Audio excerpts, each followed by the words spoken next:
afternoon. Good to see everyone. I'll make a couple comments in regards to the Illinois State game, and then make a couple statements in regards to the upcoming game. It was a good win. Sometimes there's not always pretty wins. You might put that in that category, but we're still excited after the game to be able to beat a good football team that was well prepared, well coached. We knew they were going to be coming in here. And they had some confidence on the defensive side. They got some stops early. They prevented us from getting in the end zone. I think that gave them more confidence. They just kind of continued to build on that. It was kind of the opposite of what you saw when we played them out in normal earlier in the year. So I'm giving a ton of credit to Coach Spack and his staff. Excited about how we played defensively. We did a nice job. We had heard and talked about James Robinson all week prior. And to be able to hold him to 94 yards was a good day. And keep him out of the end zone, of course. Anytime you do that, you have a chance to win football games. So there's definitely things we got to continue to work on. We were inside the 10-yard line twice early in the game and came away with 6 points rather than 14. And, that's a frustrating point. And then just third down conversions. We were in way too many third and longs throughout the course of the game. And, a lot of situations that there wasn't even any real fourth and shorts that you felt comfortable about going for. It felt like it was always 4th and 7, 4th and 9, something of that. So we got to continue to do a good job of coaching our kids up. We'll have a great practice. I know that. I've already seen guys in the locker room. They're excited. They're ready to go. And I know our staff's preparing right now to have a great Monday practice, and I look forward to it. In regards to Montana State, they're hot right now. They won 6 games in a row.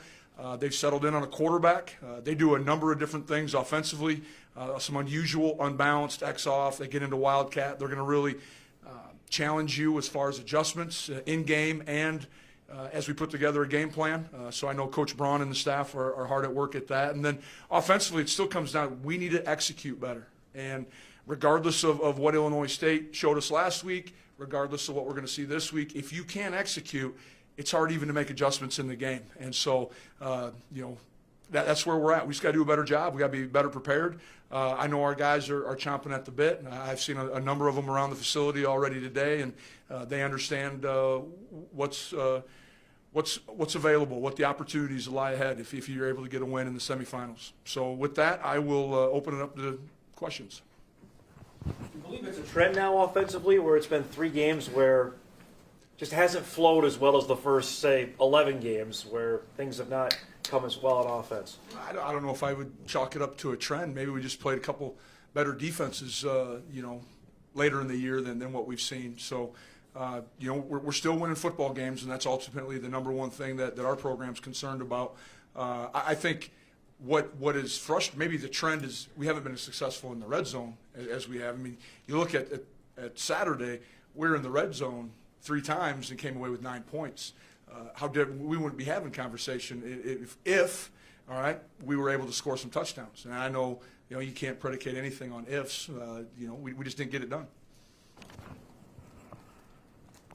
You just talk about execution. What's maybe changed in the red zone, whereas earlier in the year you were more successful, or is it a concern that the execution isn't as good now as it was maybe earlier in the year? I'm not sure. Those are things we got to go back and continue to take a look at. I still think we're trying to spread the ball around. I don't think we're becoming heavy with the run or targeting a certain receiver down there. I just don't think we're playing at our best. And is it a lack of focus? Is it just not being prepared? Do we need to have more red zone in practice? I think those are all things that we're going to try to look at going into this week. Just touch on Trey's response to all of it and how he continues to carry himself through this. Sounds like a Bison when I listened to the press conference with the players the other day. I mean, we're not in the Bison. See the press conference. Yeah, just wait. He's responded to this. Yeah. I think he's ready to play. First thing he told me is, "Coach, I'll be better." And so I don't know why I wouldn't trust him. He's done everything we've asked for him to do this year, and then some. He continues to learn. We may have put too much on. It wouldn't matter if it was Trey or Easton or any quarterback's plate last week. We were trying to get out of plays at the line of scrimmage, get into the perfect play. And as we all know, there is no such thing as the perfect play. And so we may, as a coaching staff, and myself included, maybe slowed down their thinking at the line of scrimmage so they weren't playing as fast or as free as they could have been. Shows that strength, that confidence, his ability to just want to get back out there and move on, just continue to solidify. I mean, he obviously shows on the field why he's the guy, but those intangibles, those personality traits, the character, that he's absolutely the guy to be leading this team. Well, I think he's extremely humble, always wanting to get better, always willing to get better. Is all about the team and making sure that he's doing everything he can to put the other 10 players on the football field in the right position. And I think we'll have a good week of practice. I anticipate us being ready and being really excited to go. So I'm hearing the word prepared a lot. Could you guys have coached a better game on offense Saturday? I don't know if we could have coached a better game. I mean, at the same time, I think we had a good plan going into it. Now, was it too much? Maybe it was in hindsight, but that's why you watch film on Sundays and get a chance to evaluate yourself. There were some things I think during the course of the game we would have liked to have done, but we were able to continue to get the win, and that was what was important.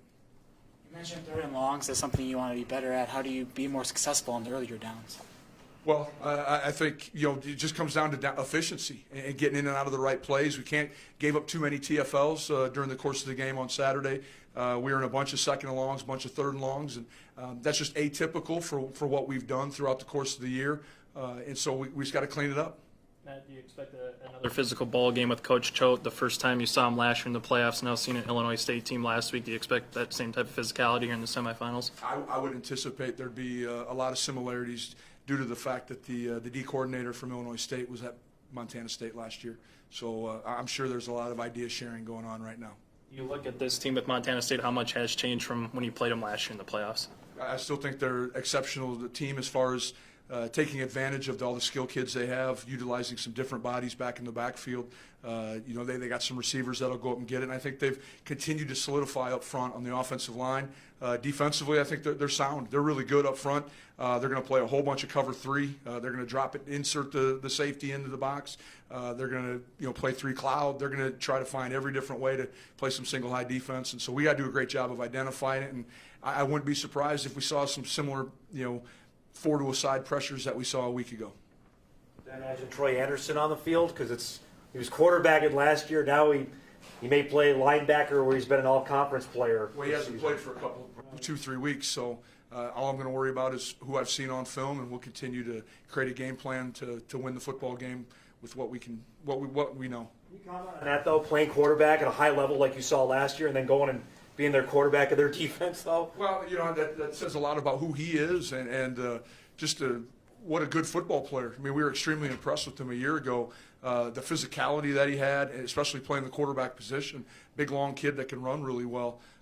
You hope he's not a serious injury that's going to keep him out, into the 2020 season. But, probably part of the way he plays. I mean, he's just reckless and a violent football player. They're a 4-3. Last week you saw 3-4. Could they do some of the same things? They're more of a 3-4 than I don't know if you're going off of maybe just the just the depth chart. They're buck linebackers, a stand up hybrid into the end, into the boundary. He'll do some dropping. They got the center covered more than they don't. And for their offense, they're averaging 34 a game. How do you slow them down? Well, we're going to have to do a great job of getting them off schedule early in series. Got to tackle well. We got to make some good adjustments because, as I said before, they're going to throw a whole bunch at you and try to get you stuck, maybe playing base defense. And so we're going to have to find some ways to continue to bring pressure when they're not anticipating it. And hopefully we can, like I said, be really good on third down. Some health things. Hunter Luke didn't play last week. I know Kobe might have got one carry. Are those guys? What do you anticipate? We should be good to go. Okay. I think we're anticipate using him more now that we've seen that he's okay. Hunter Luke's day by day, but I would hope that we would have him back this week. I guess if Kobe is more in an expanded role, what does he bring to the offense when he's at 100% or at his He's got best? breakaway speed. He's got great vision. I think anyone who has 800 yards for you this year brings quite a bit. He can catch the ball out of the backfield, and I think the other area where he can help us immensely is on kickoff return. Matt, what happened with Boyan last week? He looked like he was in some pain, and then a couple minutes later, he's running around the sideline. Okay. Couldn't breathe. trying every way to get some air into the body. Matt, you've seen like a Sully Lesh for Nichols, and there's I think Streak is a guy that's playing really big. So when you're seeing guys that are the caliber of Sully Lesh, how does that prep you now once you get to this round? You know, I think every team has a really good player or a couple players that stand out. You know, this last week, you look at number 99, Ridgeway. I mean, he influences the game big time. Just one, because he's a massive individual, but you know, we're going to have to make sure we're accounted. But you know, we got to beat the Bobcats. We can't just focus on one guy. Maybe smile a little bit, the defensive guys you are, that all the 4 games were defensive grinders around the FCS this past weekend. It's good to see. I enjoy seeing.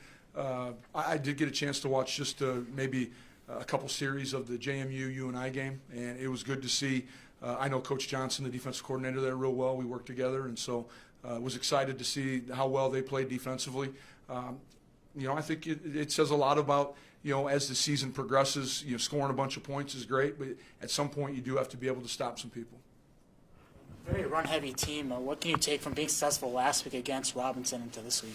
Well, a little different plan that we're going to have. We're not going to see a lot of 22, 12 personnel, 21. We'll see some of it, more gun run game. So I don't know if there'll be any carryover as far as game plan. We're going to have a game plan that stops the Bobcats. But I think some of the things we emphasized during the week, like tackling and keeping the cup, we had a couple breakdowns in the game. But for the most part, our defensive kids did really well. What's your thoughts on their quarterback in number 12? He's really good. It's been interesting to see how they've kind of evolved through the year to get to him. Early in the season, you saw Anderson still playing quarterback and kind of in and out. I think he's done a nice job. He can run the football a little bit. They utilize him in the gun, so you have some +1 run game that you have to defend. That they'll get under center, and then of course, you know, all of a sudden there's trade shift in motion. He lines up at receiver, and they're in the Wildcat. So he does a nice job of one, getting them in and out of their offensive plays and getting them aligned. I'm sure he's kind of the captain of all that movement, and he does a good job.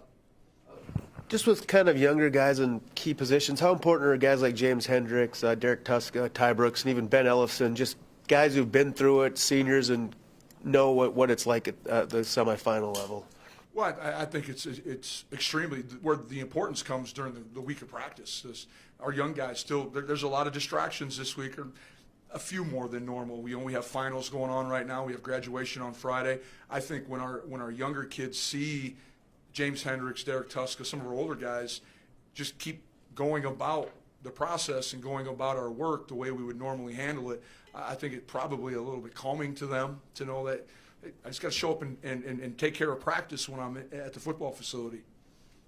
You described this week, this is the first time you had signing day happening with a semifinal game. So how is the balance going to get ready for Wednesday and Saturday as well? Well, it is a little bit unique. We've had probably a total of about 25 official visits over the course of the last 2 weekends, along with playing some football games.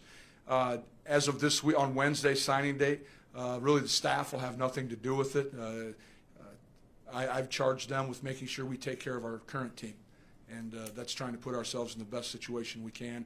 Myself, Josh Cattell, will be manning the email and the phones to receive all the paperwork for signing date. But our assistants do an unbelievable job, and it's not that I don't want them to be part of it, but we owe it to our 14 seniors to make sure that we're ready to go, and to take that big a block of time away from them, I'd really be nervous if I was the D coordinator or offensive coordinator and not having my full amount of time to prepare for practice. Anybody going through graduation? Excuse me? Anybody going through graduation? 12. 12 of your guys? Yep. This is the third year of the early signing period. You feel like you got a grasp on it yet, or is it still feeling it out right now? I think we're getting closer to where we want to be. I think we're still evolving with it. You know, we're not necessarily always done at early signing date, just like we weren't last year. We were able to find some really marquee players out there that fortunately have come in and helped us this year. So I would anticipate us doing the same thing. It has sped the process up. We'll do more 2021 recruiting probably after the holidays than we have in the past, and that's becoming a bigger and bigger trend. Anything new on Phoenix Sproles? I think you said after the game you still anticipated being good to go this week. Has that changed, or do you still feel As he's of up? right now, I haven't talked to our medical staff about him. I know when I get back over to the Dome, I'll probably get a conversation with Bobby, but keeping my fingers crossed that we'll get good news and that he will be able to play on Saturday. All right, thanks, guys.